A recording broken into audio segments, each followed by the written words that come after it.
Hi all, how are you? Welcome to Backspace. In this tutorial we will learn how to add a background color to the footer in Microsoft Word to make your document look more professional, branded and visually organized.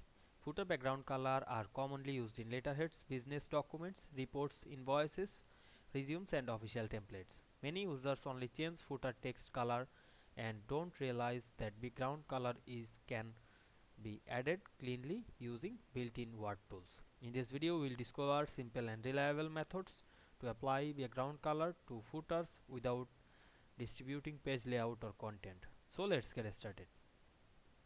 At first you have to open your document. We can see here many pages.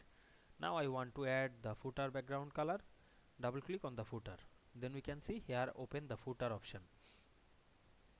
Then go to the design menu, here all footer option, but we go back the insert menu, click the shape option, choose rectangle shape, then draw the shape on the footer, then make the size,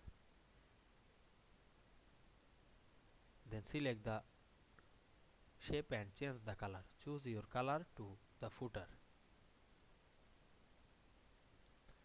Now I select the color and choose the outline color, no outline. Then double click on the main page and we can see we added the background color to footer easily. I hope you understand this process. If this video helped you, don't forget to like, comment and subscribe my channel to get more than video very soon. Thanks for watching.